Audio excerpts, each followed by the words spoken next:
نبی پاک صلی اللہ علیہ وسلم کی حدیث ہے مسلم میں طبرانی میں، حضور نے فرمایا آؤ میں تمہیں پچھلے زمانے کے ایک ایماندار نوخیز ولی اللہ کی بات سناؤں۔ پچھلے زمانے حضور نے فرمایا پچھلے زمانے میں ایک بادشاہ جادو کے زور پہ حکومت کرتا تھا۔ جب وہ ایک جادوگر اس نے رکھا ہوا تھا تو جادوگر اس کو جادو بتاتا، وہ جادو کے زور پر حکومت کرتا۔ جادوگر بوڑھا ہو گیا تو کہنے لگا بادشاہ کوئی نوجوان میرے پاس بھیج دے، اب میں بوڑھا ہو گیا ہوں میرا پتہ کوئی نہیں کب مر جاؤں۔ ایک نوجوان کی ڈیوٹی لگائی، بڑا زیرک سمجھدار، اپنے رعایا میں سے چن کے جو ذہین فطرت مزاج بچہ تھا وہ اس نے لگایا۔ اللہ کے محبوب علیہ الصلوۃ والسلام فرماتے ہیں بچہ جادو سیکھنے لگا، وقت گزرنے لگا۔ بچہ جب جادو سیکھنے جاتا تو رستے میں ایک راہب بھی تھا جو انجیل جانتا تھا، وہ اللہ اللہ سکھاتا، لوگوں کو حضرت عیسیٰ علیہ السلام کی تعلیمات سے آگاہ کرتا۔ اس نے دیکھا کہ یہاں بھی لوگ اکٹھے ہیں تو وہ بچہ اس راہب کے پاس بھی اٹھنے بیٹھنے لگا۔ اب جب اس کے ساتھ اس کی گفتگو بڑھنے لگی تو اس کو باتوں میں لذت آنے لگی۔ اس نے راہب نے پوچھا کہ تو کون ہے اور کس طرح سے آیا ہے، کیا تیرا معاملہ ہے؟ اس نے کہا جی میں جادو سیکھنے جاتا ہوں، آپ کی باتیں مجھے بڑی اچھی لگتی ہیں۔ اس نے کہا دین سیکھ، جادو سیکھنے والے کافر ہو جاتے ہیں، قرآن و حدیث سیکھنے والوں کو اللہ کامل ایمان عطا فرماتا ہے۔ فرمایا یہ سیکھ۔ بچہ بیٹھنے لگا، اس کے پاس آنے لگا، باتیں دل میں گھر کرنے لگی۔ ایک وقت آیا کہ مسلمان ہو گیا، اور مسلمان کیسے ہوا؟ بچہ کہتا ہے میں تجربہ کر کے ہوا۔ اب میں تھوڑا سا وقت جادوگر کے پاس بھی جاتا اور باقی سارا وقت وہاں بیٹھتا۔ میں ایک دن جا رہا تھا تو رستے میں اژدہا تھا، بہت بڑا سانپ تھا، رستہ روک کے کھڑا تھا۔ یہ حضور نے بیان کی حدیث۔ نبی پاک صلی اللہ علیہ وسلم فرماتے ہیں بچہ کہتا ہے کہ رستے کے اندر سانپ ہے، رستے بند ہے، لوگ چھتوں درختوں پہ چڑھے ہیں، راش ہے۔ کہتے چھوٹا سا روڑا میں نے اٹھایا تو میں نے کہا اللہ اگر جادوگر سچا ہے تو اسے مار دے۔ چھوٹا سا روڑا میں نے پھینکا، اژدہا کوئی نہ مرا۔ پھر چھوٹا روڑا اٹھایا، میں نے کہا اللہ اگر وہ عالم سچا ہے تو اسے مار دے۔ اب جب میں نے روڑا مارا تو اژدہا مر گیا۔ میرے اندر سے گواہی آئی نہیں دین کی باتیں سچی ہیں، نہیں قرآن کی باتیں اسلام سمجھانے کے لیے عرض کر رہا ہوں، اگرچہ اس دور میں انجیل تھی۔ اللہ رسول کی باتیں اچھی ہیں۔ کہتے میں مسلمان ہو گیا، اب میں نے راہب کے پاس ہی رہنا شروع کر دیا، جادوگر کے پاس چھوڑ دیا اس بچے نے آنا۔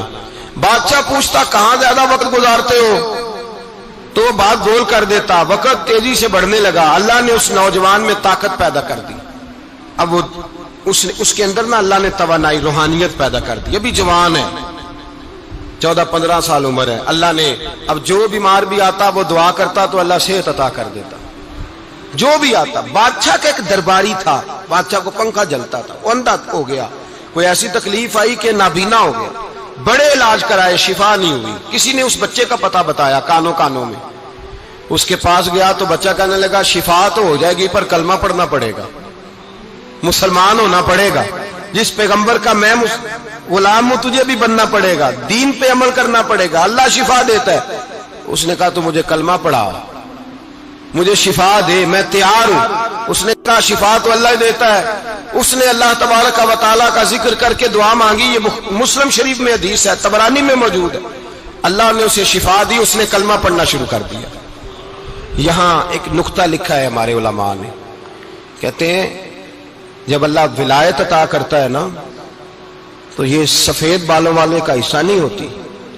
اگر جوانی میں کوئی آدمی توبہ کر کے تصوف کے رستے پہ چلتا ہے تو سب سے زیادہ ولایت اللہ اسے عطا فرماتا ہے، سب سے زیادہ ولایت اس کے پاس ہوتی ہے۔ ابھی اس کے بال کالے ہیں، چڑھتی جوانی ہے، دعا کی تو اللہ نے، اور حدیث پاک میں موجود ہے کوڑے آتے تو شفا یاب ہو جاتے، اندھے آتے تو شفا یاب، برس والے آتے تو اللہ سے دے، جوان ہے۔ بادشاہ کے پاس وہ واپس گیا، وہ جو آدمی جس کی آنکھیں ٹھیک ہوئی تھی۔ بادشاہ نے پوچھا کہ کیسے شفا ملی؟ تو کہنے لگا میرے رب نے شفا دی ہے۔ بادشاہ سجدے کراتا تھا، اپنے آپ کو منواتا تھا معاذ اللہ، کہنے لگا میرے علاوہ کون رب ہے؟ اس نے کہا وہی رب ہے جس نے تجھے پیدا کیا ہے، اور وہی رب ہے جس نے مجھے اندھے کو آنکھیں دی ہیں، وہی ہے میرا مالک۔ کہا اچھا تو مجھے نہیں مانتا؟ کہا نہیں میں اپنے رب کو مانتا ہوں۔ بادشاہ نے اسے سزا دی، ستایا، اس نے بچے کا پتہ بتایا، پھر بچے کو بلا کے ستایا تو اس راہب کا پتہ بتایا، راہب بھی قتل ہو گیا، نابینا بھی قتل ہو گیا۔ بادشاہ نے کہا سپاہیوں سے اس بچے کو لے جاؤ اور پہاڑ کی چوٹی پہ جا کے نیچے پھینکو تاکہ مر جائے. بچہ پہاڑ کی چوٹی پہ گیا تو ہاتھ اٹھا کے کہنے لگا یا اللہ میرے لیے نہیں اپنے لیے، میرے لیے نہیں اپنے لیے انہیں اپنی قدرت کے جلوے دکھا. میرے لیے نہیں، اللہ کے بندے اپنی جان بچانے کی دعائیں نہیں مانگتے، اپنے لیے انہیں اپنی قدرت کے جلوے دکھا. یہ دعا مانگی، جتنے لوگ ساتھ آئے تھے وہ سارے زمین پہ گرے اور سب مر گئے، پہاڑ سے گر کے مر گئے. بچہ واپس سیدھا بادشاہ کے پاس کہنے لگا لو بھائی میرے رب نے مجھے بچا لیا ہے. جوان کا ایمان دیکھو، میرے رب نے مجھے، بولو میرے اللہ نے مجھے ایمان کی گواہی دے رہا ہے، میں بچ گیا ہوں، تو جھوٹا ہے، میرا رب سچا ہے. اس نے کہا لے جاؤ اس کو دریا میں، کشتی میں بٹھاؤ، بیچ دریا کے جا کے دھکا دے دو. بیٹھے کشتی میں، دریا کے بیچ گئے، اور جب جا کے وہاں اس کو دھکا دینے لگے تو اس نے کہا اللہ میرے لیے نہیں اپنے لیے انہیں اپنی قدرت کے جلوے دکھا. بس ایک طوفان سا آیا، جتنے سپاہی ساتھ آئے تھے ڈوب کے مر گئے. وہ بچہ اٹھا اور سیدھا پھر بادشاہ کے پاس، اسی کے پاس کہنے لگا لو بھائی میرے رب نے مجھے بچا لیا ہے، تیرے پاس آیا ہوں. وہ کہنے لگا تو کیا مصیبت میرے گلے پڑ گئی ہے، کیسے جان چھوٹے گی؟ تو بچہ کہنے لگا اگر تو مجھے باندھے درخت کے ساتھ اور سارے ملک کو بلائے، لوگوں کو اکٹھا کرے، پھر تو مجھے تیر مارنا، میں تجھے بتاؤں گا کیسے مارنا ہے، میں مر جاؤں گا. اللہ کا بندہ نوجوان ایمان دیکھو، مرنے کے طریقے بتا رہا ہے، میں تجھے بتاؤں گا میں کیسے مروں گا. یہ بات کہی، بادشاہ نے سارا مجمع جمع کیا، ملک سارا باہر آ گیا، درخت کے ساتھ باندھ دیا. کہنے لگا بھائی لوگوں یہ مجھے مارنا چاہتا تھا، مار نہیں سکا، اب میں اسے بتانے لگا ہوں کہ میں کیسے مروں گا. اسے کہو جب تیر مارے تو ساتھ میرے رب کا نام بھی لے، میں اپنے رب کے نام پہ جان دوں گا، ایمان کی پختگی میں اللہ کے نام پر جان دوں گا. اسے کہو رب کے نام پہ مارے، مر جاؤں گا. بادشاہ نے اللہ کہہ کے تیر مارا، پیشانی میں لگا، بچے کی روح پرواز کر گئی. جتنا مجمع کھڑا تھا سارا کلمہ پڑھ کے مسلمان ہو گئے، سارے مسلمان ہو گئے سارے. میرے رسول پاک سید عالم صلی اللہ علیہ وسلم نے نوجوانوں کو بتایا جب تمہارے اندر ایمان کی قوت آئے گی تو اللہ تمہاری مدد کرے.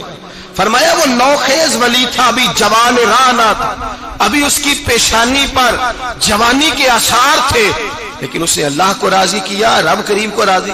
ولایت کا مطلب بڑھاپا نہیں، ولایت کا مطلب وہ نہیں کہ جب بڑا لمبا وقت گزر جائے تو پھر آدمی آئے کہ نہیں اب کیا کرنا ہے، اب مسجد ہی ہے، اب تو اس کے علاوہ گزارا ہی کوئی نہیں. تو اس وقت کا آنا اللہ کی بارگاہ میں قبول تو ہے، لیکن شاباشی اسی کو ملتی ہے جو جوانی کا وقت آئے، جو عین اس وقت آئے جو وقت میرے رسول پاک علیہ السلام کے غلام عبداللہ ابن عمر، حضرت عبداللہ ابن عمر رضی اللہ تعالیٰ عنہ فرماتے ہیں کہ میں نکلا، مجھے سفر کے لیے جانا تھا، تو تھوڑی سی کھجوریں، تھوڑا سا سرکہ، ایک شہد کی بوتل، چیزیں میں نے سفر کے لیے ساتھ رکھ لی. میں جب مدینے سے باہر صحرا میں نکلا نا تو رمضان نہیں تھا، غیر رمضان تھا. میں نے ایک نوجوان کو دیکھا بکریاں چرا رہا ہے، بکریاں چرا رہا ہے. اے جوان، آپ فرماتے ہیں اس کا چہرہ بڑا نورانیت والا، گرد پڑی ہوئی پر بڑا حسین. فرماتے ہیں میں نے اس کو کہا کہ آ جاؤ کھانا کھا لو، روزے بھی نہیں تھے. کہنے لگا نہیں میں نے روزہ رکھا ہوا ہے. فرماتے ہیں میں نے کہا پتہ کروں کہ نیرا نیک ہی ہے کہ پرہیزگار بھی ہے. نیک وہ ہوتا ہے جو نماز پڑھے روزہ رکھے، پرہیزگار وہ ہوتا ہے جو گناہ سے بچے، وہ پرہیزگار ہوتا ہے. کہا پتہ کروں پرہیزگار بھی ہے کہ نہیں. کہتے میں قریب گیا تو میں نے جا کے اس کو کہا بھائی تیری بکریاں بڑی پیاری ہیں، میرا دل کرتا ہے ایک بکری مجھے دے دو. کہتے وہ جوان، غربت بھی، پریشانی بھی، پر دامان توکل کی یہ خوبی ہے کہ اس پر پابند لگے ہوتے ہیں، دھبے نہیں ہوتے. غربت ہے. کہا جناب ایک بکری دے دو. آنے لگا جناب بکریاں میری نہیں، بکریوں کا مالک کوئی اور ہے. کہتے میں نے آزمانے کے لیے کہا کہ بکریوں کے مالک کو کہنا ایک بکری بھیڑیا لے گیا ہے، کہہ دینا بھیڑیا لے گیا ہے. تو کہتے اس نے میری طرف دیکھا، گرد سے اس کے بال اٹے ہوئے، آنکھوں میں روشنی، چہرے پہ اطمینان، لب و لہجے میں ایمان کی طاقت. نوجوان کہنے لگا حضور بکریوں کے مالک کو تو کہہ دوں گا بھیڑیا لے گیا ہے، جب عرش کا مالک پوچھے گا تو کیا جواب دوں گا، اللہ کو کیا جواب دوں گا. کہتے ہیں میں کانپنے لگا، اس کی بات سن کے واپس آیا، جو کام نکلا تھا وہ چھوڑا، واپس لوٹ آیا. میں نے پتہ کیا کس کا غلام ہے، پتہ چلا فلاں آدمی کا ہے. کہتے میں نے پہلے غلام خریدا، پھر پتہ کیا تیرے پاس بکریاں کتنی ہیں، اس نے کہا 400. کہتے میں نے مالک سے ساری بکریاں خریدی، پھر غلام کو بلایا، پھر وہ بکریاں تحفے میں دی، تحفے میں۔ کہنے لگا حضور یہ سارا کچھ مجھے کیسے ملا؟ میں نے کہا تیرا ایمان بڑا پختہ تھا تو میرے رب نے تجھے انعام عطا فرمایا ہے۔